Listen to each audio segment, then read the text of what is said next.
Donc, c'est votre cas, nous encore, voilà, chers abonnés. Voilà, nous allons critiquer cette image. Ça ne sera pas une longue vidéo, mais regardons ensemble. Vous voyez, c'est de tout ça là que nous parlons en tout moment. Vous voyez l'image, voilà. Je sais très bien que l'ouvrier en question, ou bien, c'est pas bon, le technicien en question s'y reconnaît. Je sais que quand l'image tourne, il sait que son image est en train de tourner. Il a sa justification comment on appelle, à faire. Voilà, peut-être dans son entourage, peut-être c'est parce qu'on n'a pas encore écouté sa version. Mais il a sa pleine raison, vous comprenez un peu.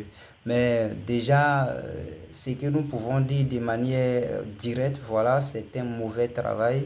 C'est un travail qui ne se fait pas. C'est un travail qui ne se fait absolument pas. Voilà, donc moi, c'est ce que moi j'ai tiens toujours à dire à tout le monde. Vous comprenez un peu. Vous voyez, pour un ouvrage que tu es en train de faire, même quelle que soit la qualité, et qu'on appelle l'importance de l'ouvrage, moi je pense bien. Moi je pense bien que voilà.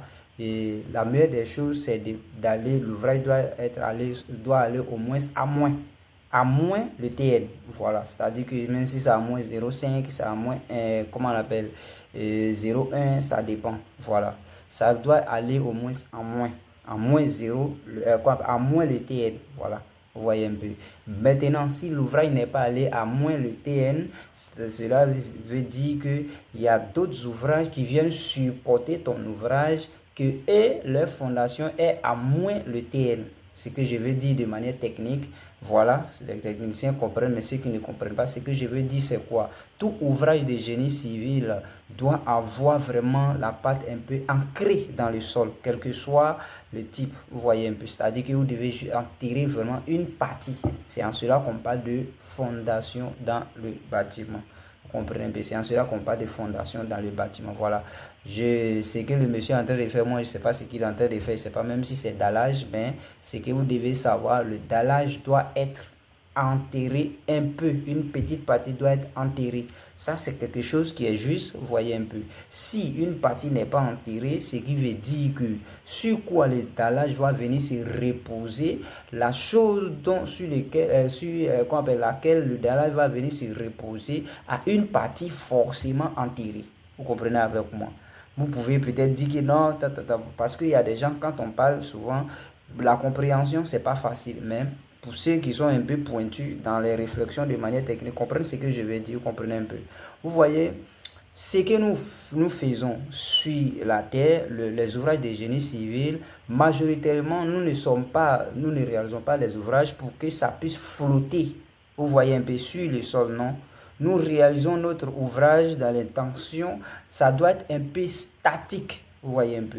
Même si les études prouvent que le bâtiment, quelle que soit sa manière d'être, il y a toujours un mouvement qui s'effectue à tout moment, mais qui n'est pas visible à l'œil nu. Vous comprenez un peu. Mais nous fournissons des efforts. C'est la raison pour laquelle on fait des fondations. C'est dans l'intention de résister au moins un peu à ces mouvements qui se font, qu'on appelle que à l'œil nu on ne voit pas, qui peut causer à tout moment un dégât. C'est la raison pour laquelle on l'enterre. Vous comprenez un peu. Ok, si c'est le cas du dallage, vous allez me dire peut-être que oui, mais le dallage, est-ce qu'il peut avoir ces mouvements? Mais comme on le dit, la terre même elle-même, elle tourne sur elle-même, on nous a dit, voilà. Donc, si c'est une vérité que nous tous on le sait, ce qui veut dire qu'il y a forcément un mouvement, quel que soit qu'on appelle l'ouvrage, il y a un mouvement qui s'effectue au niveau de l'ouvrage. Ça fait un. Maintenant, deuxièmement, vous comprenez avec moi, ce que le monsieur est en train de faire, je ne vois pas pour le moment, ce n'est pas quelque chose qui est couvert, disons, vous voyez un peu. Ce que je veux dire, c'est que ce n'est pas, c'est pas quelque chose qui est, comment on appelle, caché à quelque part. Parce que quand mon explication, essayez de comprendre un peu. Parce que ce que le monsieur est en train de faire, ce n'est pas un bon boulot. Ce n'est pas un bon boulot, même quand on est en train de s'amuser avec vraiment lui-même son accoutrement, ça prouve quelqu'un qui a le courage, qui est en train de faire un travail, mais ça ne doit pas, on ne doit pas s'amuser à faire ces genres de trucs, comprenez avec moi. Voilà, on ne doit pas s'amuser à faire ces genres de trucs. Il y a la pluie qui vient, vous comprenez un peu, vous comprenez avec moi. Donc ce qu'il est en train de faire, c'est-à-dire qu'il ne sait pas si c'est, comment on appelle, il ne sait pas si c'est un ouvrage mobile peut-être qu'il est en train de faire parce que Quand l'ouvrage n'est pas enterré, c'est très facile, c'est-à-dire lors de la pluie, les eaux de ruissellement peuvent vraiment emporter facilement cet ouvrage, vous comprenez un peu.